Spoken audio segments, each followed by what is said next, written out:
Russia may be divided. As for Russia, the experience of its history shows that either we can be independent or sovereign, or will most likely not exist at all. But at the same time, we continue to pursue a goal of creating a more comfortable society for our people, society with prospects for development, a society driven not by unclear and amorphous state interest, but by the initiatives of citizens themselves, a society in which the interests of the individuals, the interests of each person, are the cornerstone of the state policy.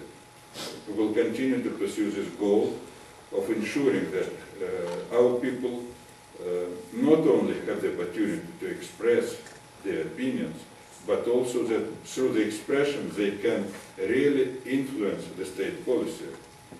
We will work on creating such a society where citizens can make themselves heard.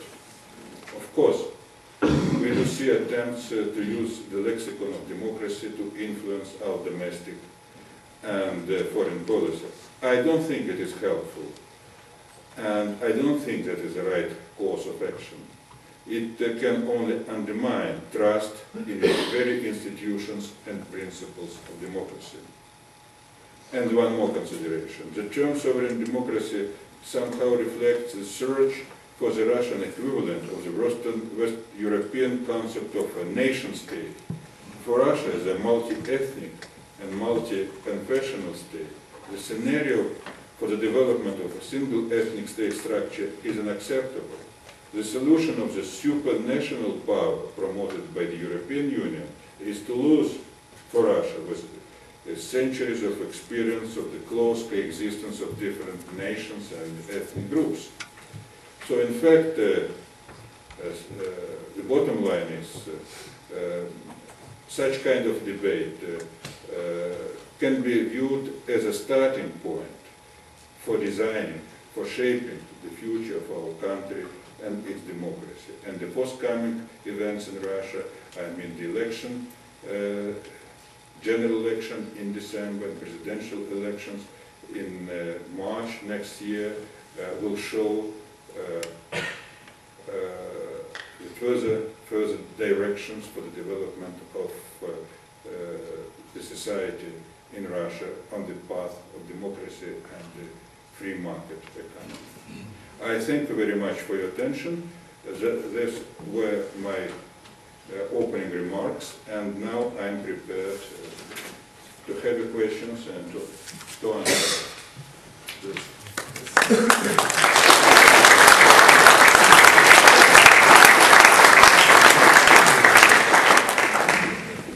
So now we'll take questions from the floor. Since there are quite a lot of you in the interest of time, we would request that questions be brief and that they be, of course, in the form of questions. So, please. Yes, you. So do you feel that Russia's conflict currently with Chechnya has any detrimental effect to the development of democracy in your country? Well, it is not the conflict of Russia with Chechnya. It's something else, but actually if you see the situation in Chechnya, it is quite different from what happened 10 years ago, 7 years ago. The active military stage of this counter-terrorism operation is over, and the democratic institutions are developing. They adopted their constitution, they elected their parliament, their president, and they're doing a lot of rebuilding Grozny, the capital of Chechnya, other cities, infrastructure, and they're developing quite intensively in many areas. From that point of view, of course, Chechnya was a very serious test for stability in Russia. Very serious lessons have been learned, but luckily we keep our fingers crossed. The worst is behind us, and the situation has been resolved. What is the most important is confidence building, and which is quite successful between different communities, because Chechnya is also a multi-ethnic society. The half of Chechnya is populated mostly by Russians, the northern part of Chechnya. And now they're working together. The development of new industries, manufacturing industries in particular, the opening of railroads, airports, brought new jobs for people. Unemployment is going down, and that, of course, create a more favorable condition to just to draw the line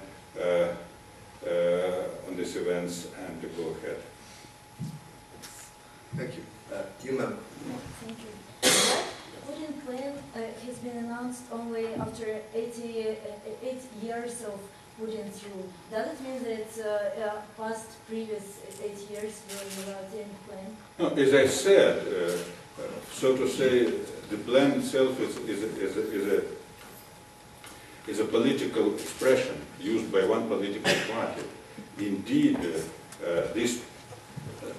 such a plan was not just created only now. That is the plan, or so to say, the plan consists of ideas and proposals, including those which were put forward by Putin in all his addresses to the Federal Assembly over the last 7 years. And so that is a kind of a compilation of all these ideas that includes all areas: social, economic, military, culture, education, healthcare, everything. So that is a more political slogan rather than a plan which has been set especially for this particular purpose. Thank you. Gentleman in the brown shirt. You were talking about ethnic problems in Russia, and I would like you to comment, if possible, on the fact that after Russia and Georgia had a conflict and it's still going, there was a direct order from Putin not to Russian citizens coming from Georgia originally were banned from working, and me personally and my family was forced from my native country, which is Russia. I was born there. How does that affect democratic changes in Russia? Well, first of all, that was not Russia who initiated this crisis in our bilateral relations with Georgia, and that is very sad that it happened. It was very unfortunate. Russia took some measures. Maybe at the beginning there have been some overzealous officials who made some decisions which I wouldn't say can be qualified as democratic decisions, but